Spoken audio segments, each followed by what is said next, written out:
So I want to begin by thanking all of you for being in community, in practice, and also really working, learning together as we have moved through this pandemic and now all the suffering associated with our climate change.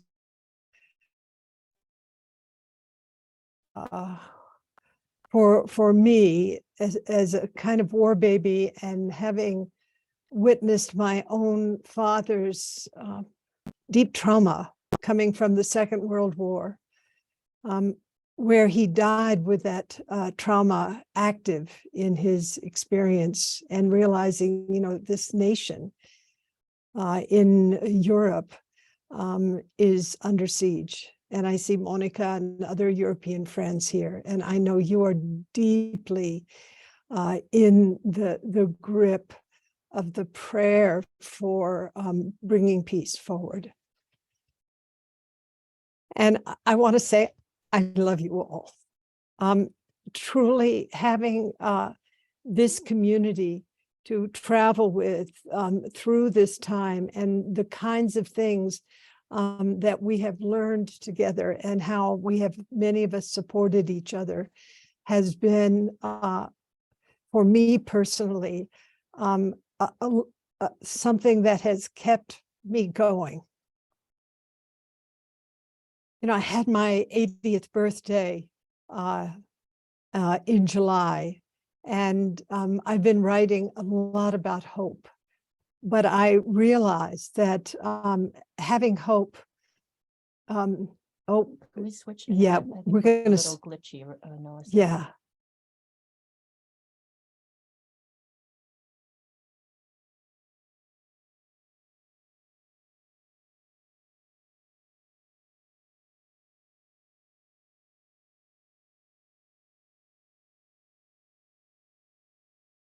And the other day, I was reading some words from Pema Chodron, where she says, we don't set out to save the world. We set out to wonder how other people are doing, and to reflect on how our actions affect other people's hearts. So I want to share those words with you again. We don't set out to save the world. I think every person who joined this community over the past 2 years, we didn't join it to save the world. We joined it really to connect. And she goes on to say, we set out to wonder how other people are doing. How are you doing? And to reflect on how our actions affect other people's hearts. And I think that, again, reflecting, as I did on New Year's Eve night, on a concept that my old friend Dacher Keltner shared in his book on awe. That concept is of moral beauty. And moral beauty, as Dacher has written about it, really relates to our capacity to care. And when we witness caring, and when we witness the kind of unfiltered connection with the truth of reality as it is, whether it is in the grip of suffering or in the grip of great beauty. And so one of the things that I urge us to carry from this time together as a community is this commitment to cultivating, actualizing, and touching into our capacity for moral beauty and bringing it into the world. And how we can do this in the midst of radical uncertainty. And each of the trainings that we experienced in the course of our time together pointed to building those capacities. So I want to thank you with all my heart for having the determination and commitment to stay on this small boat as we make our way across this time of the river of great suffering. And this is a prayer that I offered for the coming year. And I had heard it before, but it kind of, all the things that you hear sometimes just kind of slip off your radar, so to speak.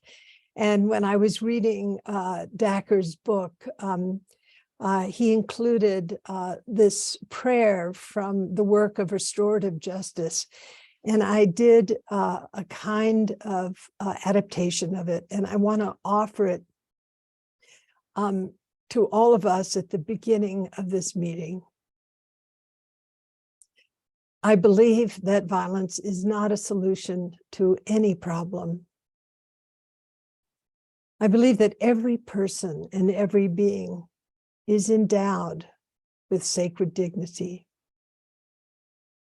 I believe that every person and every being is capable of changing, healing, and being restored.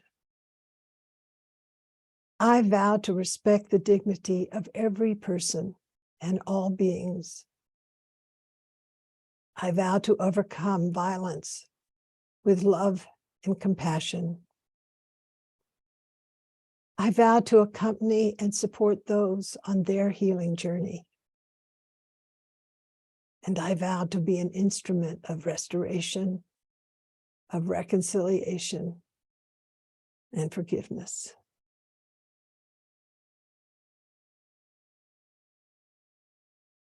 So what I would like us to do in the short time that we have together in this final meeting is in just kind of one sentence, either in the chat, but also in raised hands, but no arias, please. I realize that this is in the middle of the workday for many people, and we had scheduled an hour and a half, but I think it's probably more realistic that we are here in this final council for just an hour. I'm going to invite us. Oh, Hannah, yeah, I will send you that text. Absolutely. I'm going to ask that going to Essence, both in the chat, and please raise your virtual hands. We receive these wonderful trainings from Christiana, from Corinne, from John Paul Lederach, from Kozan, and who was the other person? It just slips my mind. One, two. There was one more. Gosh. Where the same message in a funny way was given again and again. Yeah, Joanna. Right. Oh my God. Of course, Joanna. Yeah, Joanna. I've been so much in Joanna's field recently that yeah, that was really amazing, that session. We ask, what do you want to plant in your life, or what project is really important to you to actualize through the gifts that we've received from Corinne and Kozan, Christiana, Joanna, and John Paul, and from all the other teachers. And I also want to just say, also Stephanie and Wendy. Wendy's downstairs, by the way, in quarantine. And is a little bit, what could I say, suffering from altitude sickness, which is what happens when she comes here. So as it is. But the teachings that we've received the past 2 years are accessible to you in perpetuity. So, and we will curate them into a form that is even more accessible once we're able to build our staff a little bit to actually do that work. We're we have a lot on our plate right now. Wendy's nodding her head because I'm exploiting our friendship extensively, just covering so many bases joyfully. So I just ask you now, raise your hand or also putting in the chat, and I will track in the chat. And I look forward. Is that where I go? Okay. So Lorraine, I'm so grateful. Lorraine, and don't do it to direct message to me. Please tell everybody, be sure. Lorraine Paden is coming for our haiku program. I'm so grateful. It's a book of haiku and poetry based on socially engaged Buddhism and a way for others to discover and free their own marginalized voices. So I'm very grateful. And let's begin. My beloved Wendy, I'm unmuting you. How are you feeling? I know you're down. I am feeling so much better. Dr. Wendy has clothed me with every electrolyte from the Western world, and I raise your bottle to you. Thank you. That's really helped. That and a strong walk and just the gratitude for these 2 years, the grounding, the gratitude, the moral compass, and the moral beauty of it all. And meeting in the small groups was so powerful and restorative. And I just come from the ground of gratitude and utterly happy to be here at Upaya, present in the bowels of the place right now, ready to practice. Thank you, everyone, for your Wendy practice. I love you all so much. I'm so grateful. Yeah, Wendy, thank you. And as essential as I can get. Yeah. As Wendy knows, I wanted to let you know, we're letting a few people in who quarantine. We have very few spaces because our building is way not done. So we don't have many beds and we have very few quarantine spaces, and we're really strict about the quarantine.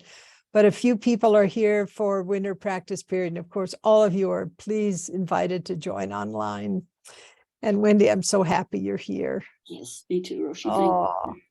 Thank you. One stairway down the way. Yeah. Thank you. Jenny Lacoste, my beloved friend. Oh, so good to see you. Yeah. What do you want to plant in your life?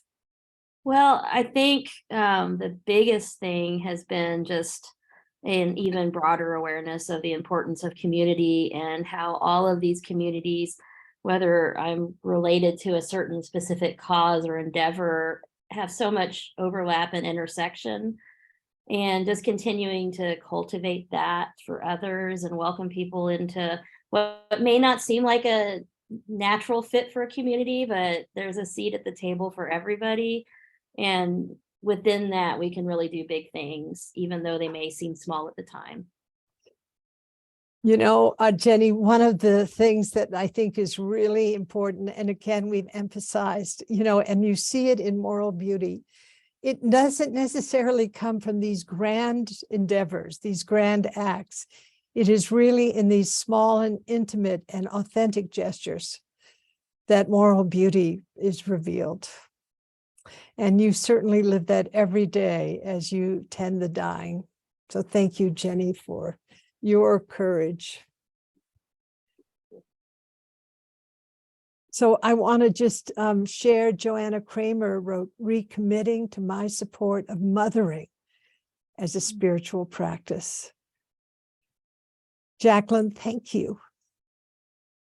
And Jack, finding grace and improvisation with not knowing, or fierce grace, sorry, and improvisation with not knowing. Boy, Jack, we are in it, aren't we? And Janet, being a meaningful and productive elder in my family and community. Wonderful. Okay, I'm going to ask Rich now. I'm going to unmute you, Rich. Oh. Hi, Rich. Hi. So, I mean, there was so much inspiration, but in terms of, if I could boil it down to one sentence, a sentence that kept coming up to me, which is not my own, is find your dharma and do it full out. Yes. It's yeah. So that's yeah.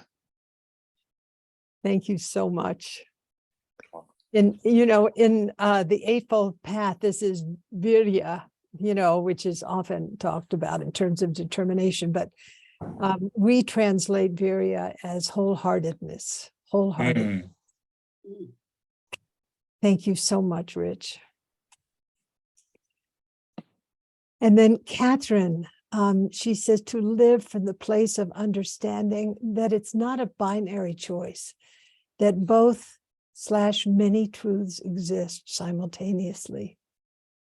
So sorry, that is Charlie. And thank you, Charlie, so much for that wisdom. And Zal, so good to connect. Work to empower others through the inspiration of these teachings. Thank you, Zal. And Christine. Hello, everybody. I apologize. I am in the corridor on hold duty right now in my school.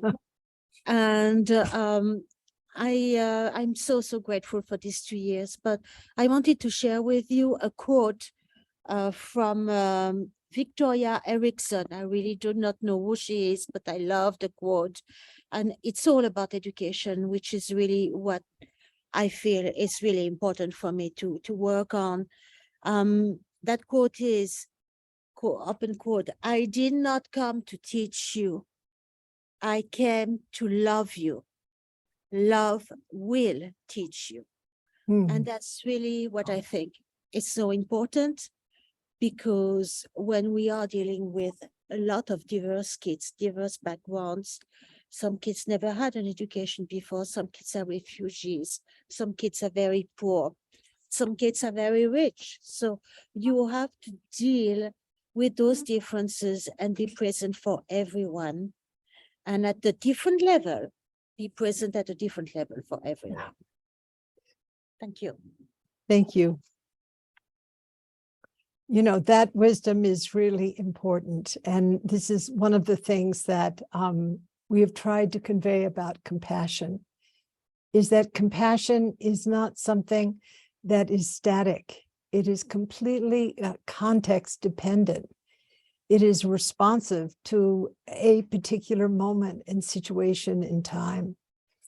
And you certainly carry that sensibility. So thank you, Christine, so much. Being with those kids. So a few more. Ellen, so wonderful to have you here. And Ellen says to cultivate radical imagination and to take joy in action. And Teresa, she says, and this is really important, self-care, and we kind of characterize it as self-stewardship. This is very much what Wendy teaches, and also out of the work of Cinder Rushton, you know, to practice really good self-stewardship, you know, as we're in the midst of all of that we're being and doing. And Jennifer, and I think you're here somewhere. So, and Jennifer says, so many lessons. I hope to infuse joy, patience, and deep listening into my daily life and my work as an educator. Thank you, Jennifer. And then Charmaine, I'm going to unmute you. Okay, there you are. You're unmuted. Looks like you're a little chilly there in the Netherlands. I'm sitting in my cellar. I kind of like, I'm thinking of this could be the cave of Milarita. Yeah. Just my sense of humor. Happy New Year, everybody. First of all, I want to thank Roshi. I want to thank you and the entire SEBT training and all the resources and everything of the past 2 years. What the training has brought me, and I feel liberated.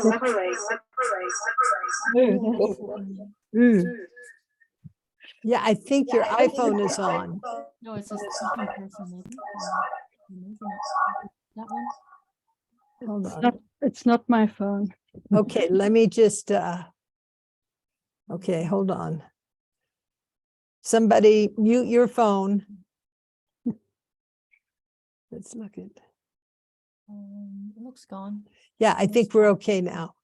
Charmaine, continue, please.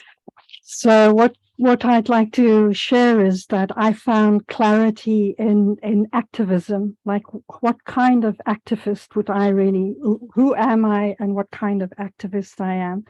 I definitely will not be the kind of activist that would be gluing myself all over the place. It's just not, it's just not me. But I do, the activism that I've been doing the past 2 years, in the sense of going out there and standing with boards and banners and stand for whatever, the justice or whatever it was. I feel that I will now definitely be able, with my confidence, and say, this is my boundary, but this is what I stand for. So that feels strength inside my body. And depending what it is, I also stand for a clean environment. So if there's something in the neighborhood where we will have a demonstration for a good environment, then I'll be there. If it's for our healthcare, then I'll be there. But I'm definitely not going to glue myself, make a nuisance of myself. That's how I feel if I would be gluing myself all over. So that feels liberating, that I had this opportunity to explore what kind of activist I am. Then the second thing is, for me, I feel love my neighbor like I love myself. That's the direct interaction every day for me. That's important. And the other thing that's very important for me is to reflect also in my own actions. For example, when I'm engaged in difficult situations and emotions and feelings, to really look into, where do I lose my integrity? Because, for example, anger and rage, I've been practicing with my anger and rage, and I've able to, and it was really from sort of kind of like a replaying that back, the scene. And then I discovered the movement in my body. And it was interesting that when I'm angry, or there's this fierce sort of wrathful rage in my body, I noticed that the instinct of moving forward, that's when I'm losing my integrity. Mm. And when I am able to, in that moment, and that's really the practice of sitting meditation that has brought me that insight, is that to actually move my body physically in the moment when I'm exploding, is to move my body backwards, take a step backwards, because then I'm saying in my mind, no, and I'm backing off, and I can take space and, come back another day to sort out whatever needs to be sorted out, or maybe it could be sorted out in that moment. But that's what these teachings have brought me, and it's very much, I want to thank you for your book, Standing at the Edge, and how you've described the different moral injuries and looking into this integrity, and that's really helped me. So thank you very much. And I love you all, and I love you. And I hope to one day be able to come and sit and practice live in your Zendo. It's really on my wish list to be there for a practice. So Well, mine too. And just thank you, Charmaine. And I think, one of the points that I think we have to return to again and again as socially engaged Buddhists is the value of practice for grounding us and not letting ourselves be hijacked by fear. And also to affirm our intention to really understand how important it is to not fall into the grip of futility or rage, but to, just a little paren. Wendy and I went to India, and I was asked to moderate the first day of a science meeting with the Dalai Lama. And His Holiness kept emphasizing the profound importance of the cultivation of altruism and compassion in transforming our futility. And I have to just say, I know he's right. This is not a time for us to peddle futility or hopelessness. It is truly a time for us to return again and again to our vows, which are to benefit others. So we keep that in our foreground. So I want to mention a few other, Loretta, our old friend, says to really practice lojong. Work with those phrases. And then Alcio, welcome from Brazil.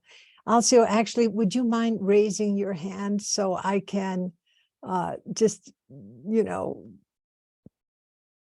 put your little hand up so I can ask you to speak directly. But Alcio is, I vow to observe more, to listen more, to make my silence a full presence. I thank the collegial group who became my family. Alcio-san. Hi, Alcio. Hi, I'm so happy to be here, so grateful in my heart for our knowing each other. And hi, Wendy, nice to see you there too. And I'm so grateful for Upaya. This is the first time I went there in 2012, and for the teaching, all the teachings and all the dharma that I get from Upaya every day. And I'm so happy also because of Brazil. And it's important, but we never lose hope because things seem so dark and somber. And then through the vote and no violence and through loving words, things could change. And I'm not an idealizer of Lula, but he's a great man. He learned a lot from his jail time, and he came back very forgiving, but not forgetting people who have to be punished for their crimes, but with loving care setting boundaries, but with loving care. He got a letter from His Holiness, the Dalai Lama, too, and stimulating the protection of the Amazon. But the way that he went up that ramp in the palace, the presidential palace, with Indians, Black people, and people with deficiency, and so the presidential sash was passed to him by an Afro-Brazilian woman who is a gatherer of garbage. Wow. And that was very symbolic for. I got moved by that student. So thank you very much for this SEBT training and the possibility to be here with everybody and our collegial group. Wow, that's I intend to keep it going because it's very supportive for us, and we became like real family in the sense. So it's okay. Thank you very much, and I think that we should never lose hope in that sense. Not foolish hope, but the hope that through our vows and work, love can be shared, and we can build things together.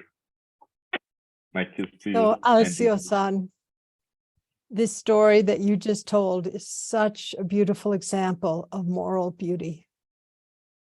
To have an Afro-Brazilian woman who gathers garbage put on the presidential sash on this man who in his third term, but just recently released from prison, who stands for the rights of nature. Yeah. So I don't know how. I want you to, all of us, to just check into how we received this story from Alcio. What was the experience that you had? I know for me, I had this kind of pulse open that I associate with the recognition of moral beauty within a moment. Thank you very much. Thank you, Alcio-san. So I want to share a few more. Sarah, wonderful, who's just finished a really important book on compassion, continue working to make compassion accessible to all. And I want to mention another book that was just finished, very much out of the roots of the training that we have been through, written by my beloved friend and younger sister in the Dharma, Wendy Lau, for doctors on the inner practice of medicine, an extraordinary book. So Sarah, and at least 2 books have come out of this training. I don't know, maybe others. And Jerry, I don't know if you're on Zoom, Jerry. Are you on Zoom? I would love to see your face. Can somebody pinpoint Jerry? And Jerry says to keep gardening, share food, be present for those who need support and love. Jerry can unmute himself and start speaking. if he'd Yeah, like. I'm Hi. here. Oh, Jerry, hey. And you Hello. went through cancer in the course of this training. Yeah, I'm out the other side of it now, I hope. And yeah, it's cold here now, and we're into the start of, it's very wet, and we're into the start of cutting willow. And I'm trying to find people to cut the willow because I've done my back in. I can't do it anymore. Well, at least not this season. So the willow will be used for baskets. And the other thing that's happening, which I'm really pleased about, is the local school is getting involved in the garden at last. And we have a new building which we can use for them. We've managed to raise a lot of funds. It's great. That's so wonderful. Move things forward. Keep going, everybody. Thank you, Jerry. Cheers. Nice to speak to you.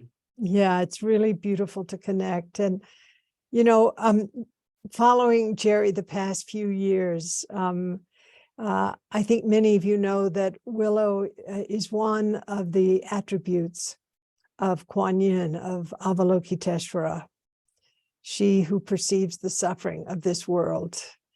And of course, willow is associated with medicine that relieves pain. I mean, it's the source of our aspirin.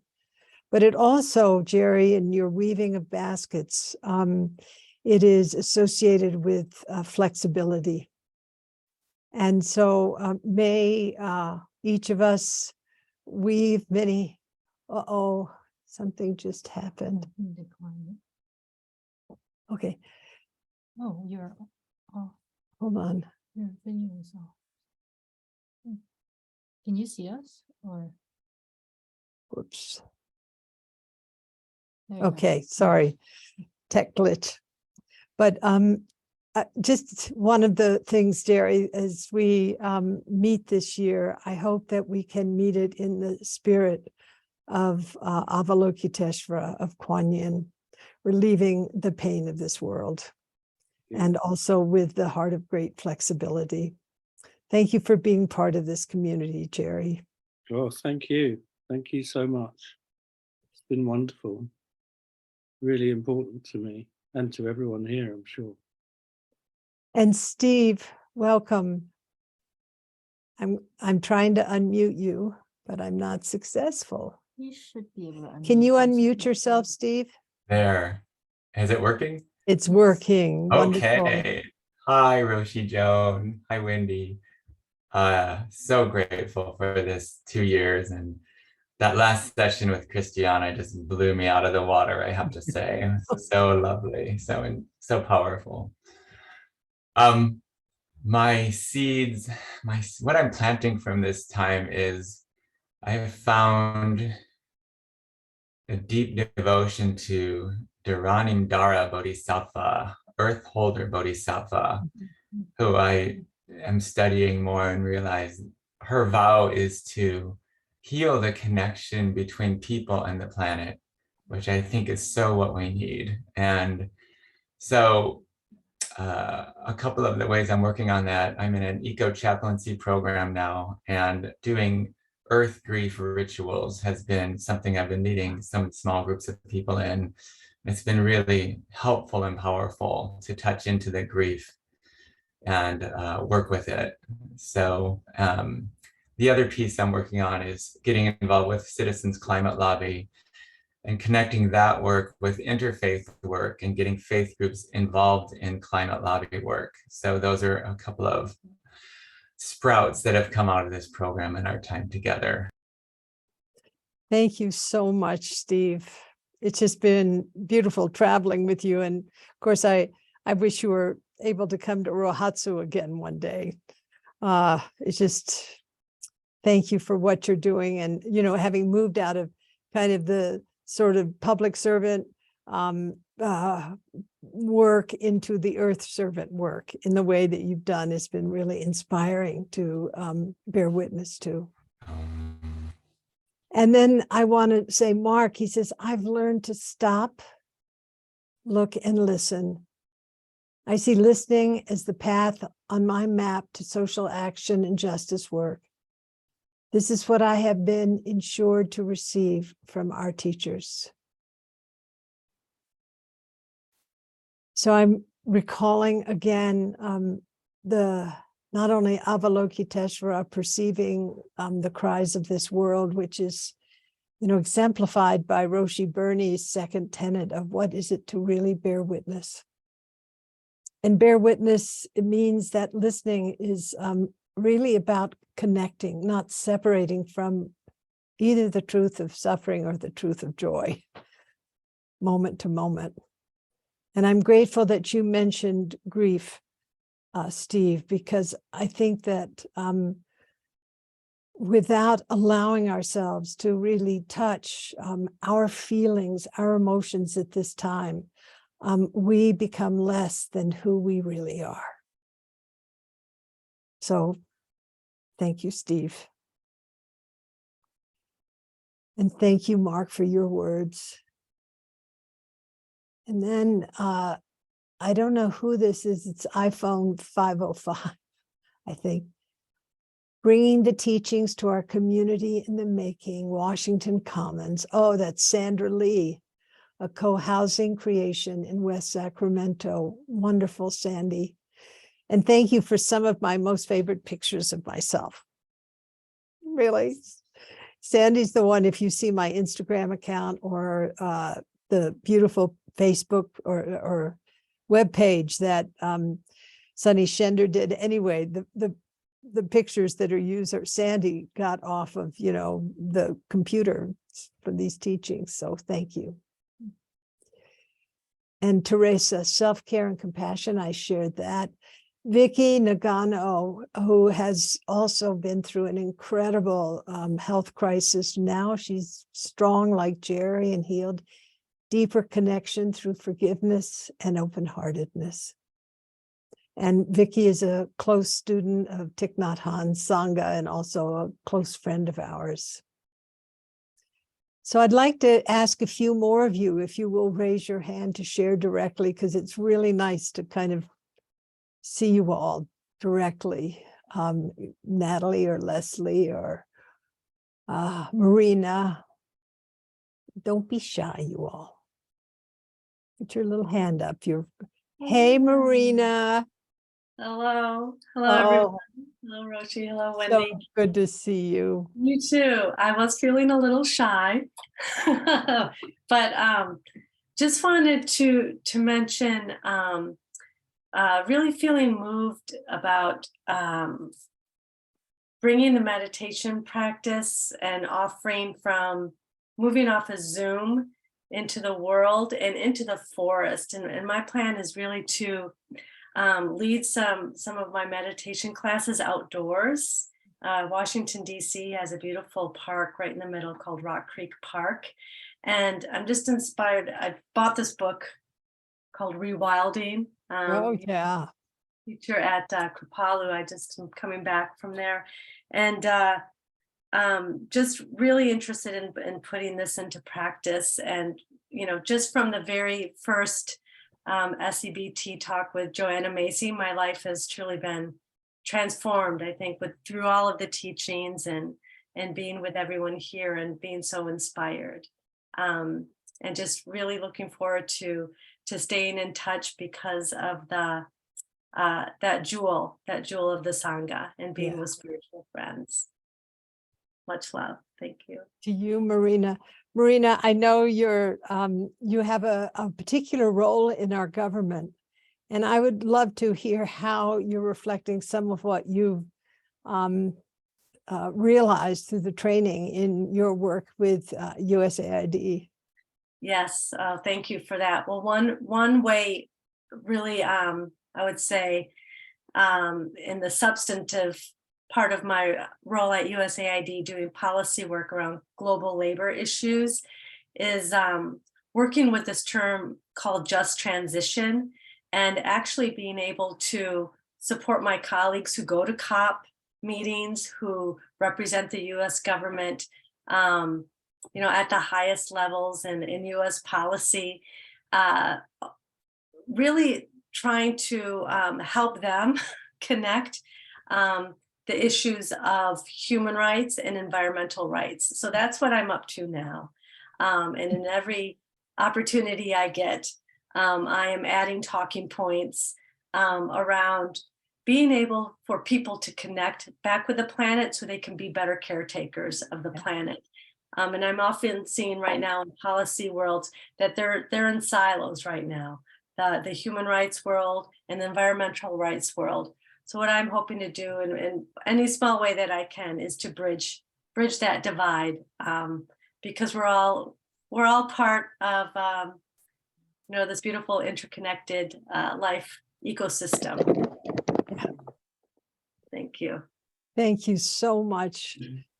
Well, I'm so grateful for your work in, you know, the world of our government, and we need more people like you, bringing the integrity that I know you actualize, because, you know, you've been here at Upaya, and I could just feel it in the quality of your presence and practice. And Wendy's nodding. We both know. So thank you so much. Thank you. Well, that's very, very dear to my heart to hear that. Thank you so much. Ellen, nice to see you, Ellen. Hello. Well, I feel honored to go after Marina, who was in my cohort, and I feel like similarly we're trying to bridge these teachings into a broader international development context. And there was something that was said at a teaching a few months ago, that we need to have the imagination to see the world beyond the constraints of our conditioning. Yeah. And I think it was the same talk when you were saying that your birthday wish was to end all war. Yeah. And it really made me think, yeah, I'm not thinking big enough. Like, she's saying that with all seriousness. And it was like, and of course, that's what you're asking for your birthday wish. And just like, how do we constrain ourselves to think too small, whether it's our own fear or our own conditioning or our own, you know, I love the comment about like, just, we don't have space in the world for futility. We have to lean in. And I've worked for 25 or more years in global health, and there's a lot of conditioning that needs to be dismantled. And has been easy for me at some points to feel like I should just leave this field. Like that's one way to dismantle. But actually, I'm reminded of, you wrote a tweet at one point in the middle of the hot mess with Elon Musk of like, this is charnel ground and I choose to practice here. And in some ways, global health and how rich nations work with poorer communities and how philanthropists decide to utilize funds and how governments collaborate, there's a lot of charnel ground in there. And I think that this has made me see a pathway to practice and have presence and use these teachings and this quality of presence to hopefully make a difference in that space.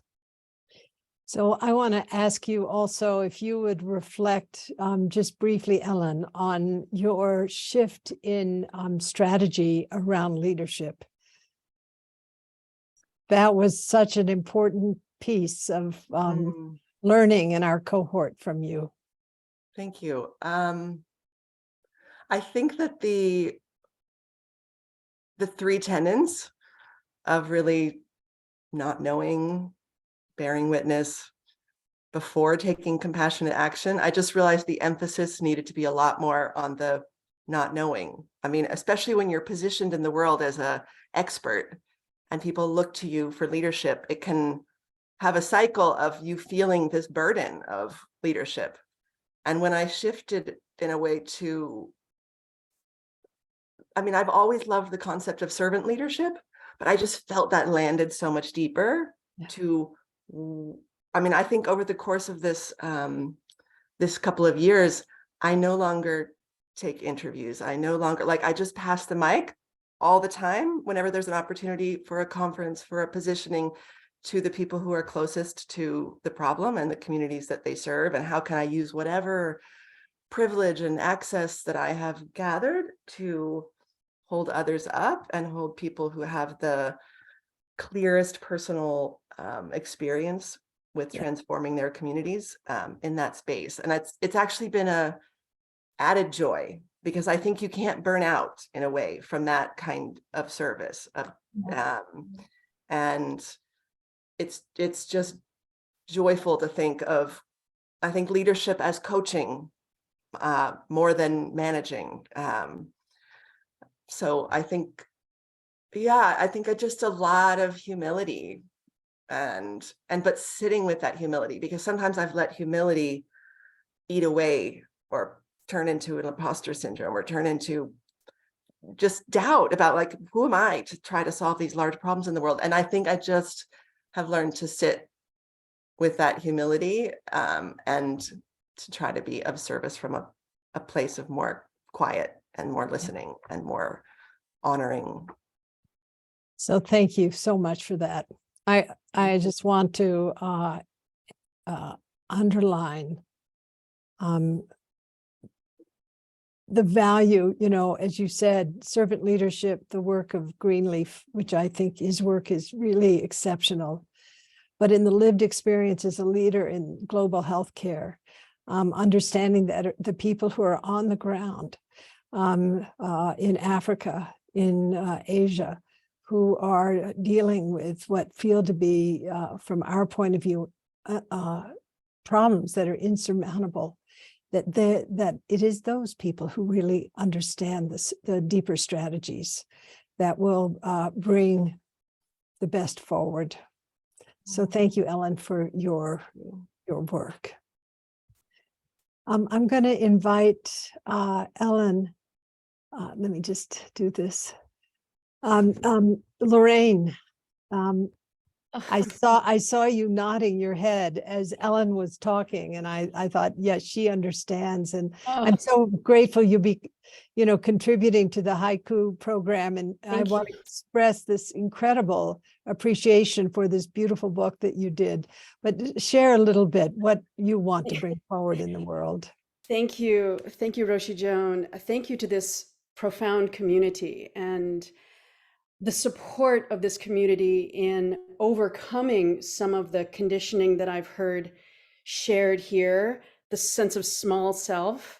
And Roshi, you mentioned Avalokiteshvara, and is that the same deity with 1,000 hands? Yes. Yes. And so I'm reminded, and I'm sure you know this, many of you know this better than I do, but Bernie talking to a large gathering of people in Germany, and I've only read about this story, and someone stands up, and that could be me standing up saying, what can I do? I don't have 1,000 hands, right? And then Bernie says, well, are you sure? Or something like Yeah. that in his inimitable style.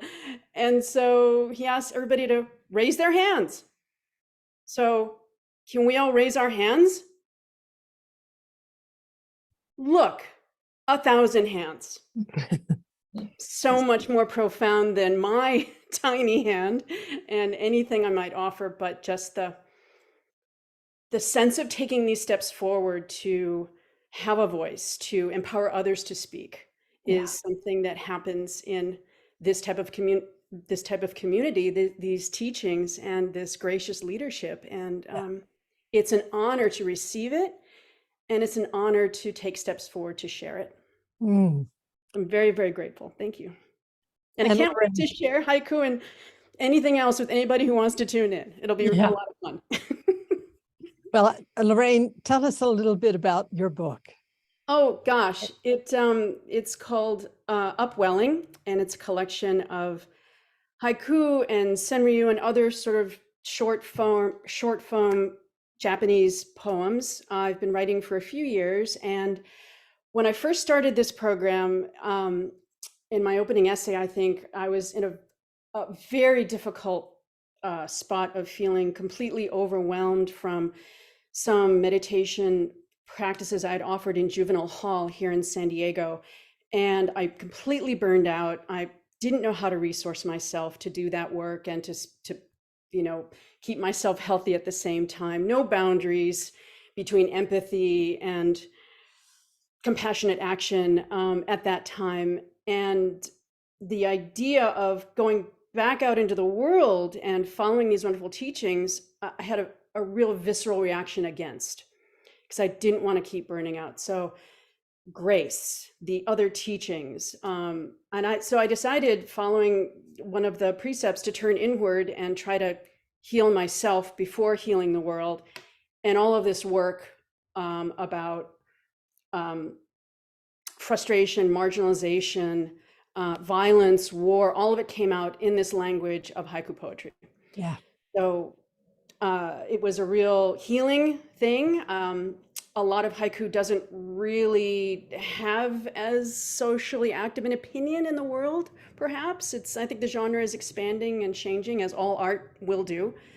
So this work, and I'm also a member of Zen Peacemakers. That community also helped me bring this work out. And next stages might be to translate it, might be to take it back into the prison system, to offer it as a tool to help others find a way to express their reality using this particular form. Thank you. Thank you so much. One more book being born out of this. So wonderful. I thank you. Want to offer a few more online.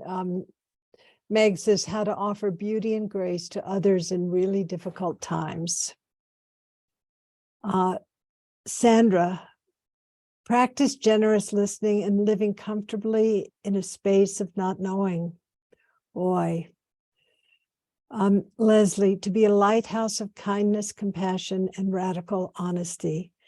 Thank you, Leslie. I love those three things together. Natalie, she says, I'm so grateful to have been in community with all of you. It has been deeply sustaining. My practice has deepened and broadened. My commitment to being at service has been grown even deeper, and my compassion to self and others continues to grow. And Karen, Karen, so good. A deep flow of gratitude. Karen is a palliative care nurse and been part of our community for so many years. A deep bow of gratitude and love to you all. You've been a steadying force of compassion, creativity, wit, humor, awe, and kindness. Really important, friends, that we stay in touch. And Chris, I vow to keep my doors and windows open to all the hungry ghosts out there, including those I myself have banished from my house. Thank you, Chris. So Diana. I guess I'm not muted. Yeah, I raised my hand because you asked. Thank you. Many, many years ago, I worked in US-Soviet relations, and I was recently called back by somebody that you used to work with too. And now is the time to create dialogues and sit-ins around what's going on in the Ukraine and the Russian war. We need to understand the very and understand the cataclysmic edge upon which we stand. And for the last 2 years, I've been continuing to do the work that I've been doing of teaching yoga and meditation to people suffering from everything from incarceration to PTSD from serving in wars. And I knew there was something still calling me. And I have reached that calling last night. And thank you all for supporting me in this journey. I am so grateful to our community and the wisdom that all shared, not just the fabulous teachers that have given so much of themselves. And I am reminded again of John Paul, who we used to work with again back in the 80s during the US-Soviet work, who said, remember the spider and the spider web. We need the strong posts and the lines that link us together. SEBT has been that. Thank you so much. And, you know, I'm so grateful. It is really not for us to demonize another country's aggression, but to perceive the delusion that drives that aggression. And as John Paul taught us both last year and the year before, it is as a community and as individuals to rehumanize, not to demonize, to rehumanize, which is also not to say, and I think we can all understand this, that accountability is essential, that we hold ourselves accountable and we hold each other accountable for what it is to actualize integrity at this time. And of course, you know, I appreciated what I think Ellen mentioned. So I'm sort of active on social. I might be old, but I'm on social media. Nonetheless, I let my dog speak my deepest opinions. By the way, our dog, I'm the grandmother, Wendy's the mother. Here's Jaya, she just waved at me with her little paw. So anyway, that's on Instagram. But, you know, when this mess at Twitter began to unfold, and, you know, with someone who is, we could say, neurologically diverse, so to speak, or unusual, it became for me, you know, even as people were writing me to abandon Twitter, and I realized the hard places where we are is where we actually, most of us have to stay unless it is adversely affecting us. It is not to leave just out of principles, but which many people did, and I can understand them doing that. But it's to also understand if you keep, you know, working to transform cultures of suffering, you can only do it by staying the course inside those cultures. And that is called charnel ground practice. And this is, you know, whether it's medicine or education or our government or the prison system, as, you know, Lorraine was talking about, and all of the places that many of you work. These are the places that really bring our teachings into focus. So, dear friends, we're going to save your incredible comments and reflections. We're more or less at the hour. And I would like to bring our time to a conclusion with first, deepest gratitude for what each of you have vowed to do in your life and in this coming year. I am so grateful that we can also be with each other in various ways to support each other. And I want to find a kind of platform so we can continue this connection, you know, much in the spirit that Pema Chodron said, that we don't set out to save the world, we set out to wonder how other people are doing and to reflect on how our actions affect the heart of each person that we're interacting with, and to really bring that sensibility forward as we continue to support, practice with, and learn from each other. So this is a dedication as we conclude our time together, which our wonderful Roshi Egyoku Nakao crafted many years ago, and Noah and I did an adaptation of it. And this is the dedication that we offer, and we'll put on the resource page. The echo that we offer at the end of this 2 years of training. Let us vow to remember the causes of suffering and dedicate ourselves to the ending of suffering.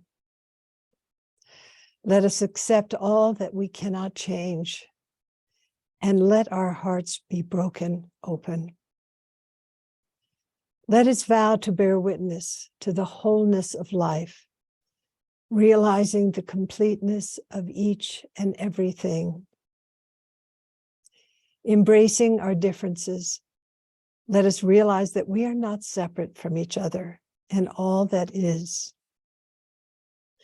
May we serve each other for all our days in every way we can.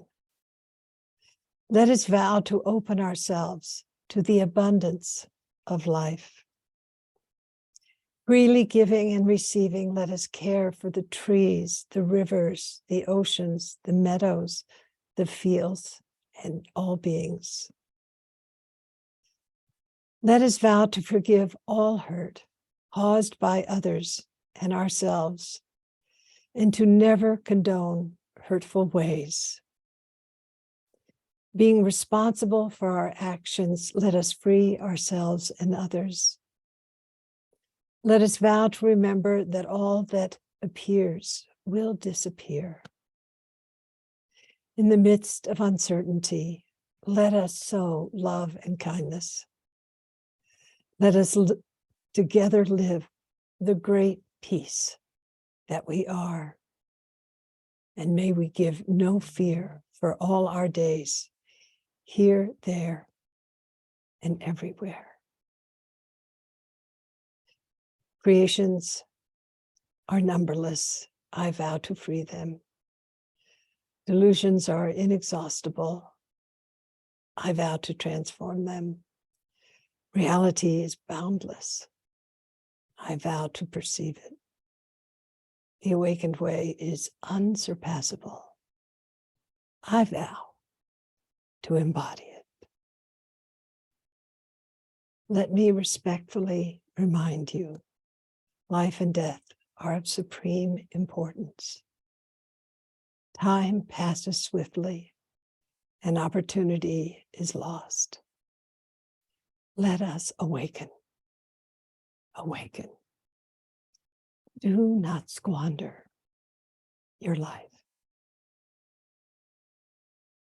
Thank you for your practice.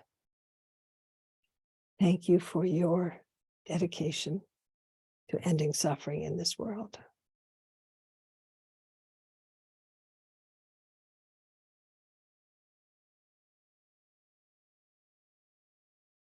Can everybody unmute and we say goodbye in this form for one last time? Ciao. Thank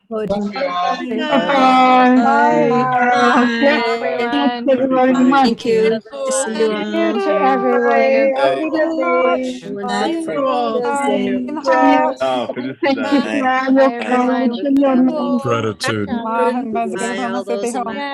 Gratidão. Grateful. Gratidão por tudo. Love you all. Thank you. Thank you so much. Thank you, thank you, thank you. Thank Até breve. Good blessings Thank to you. everyone.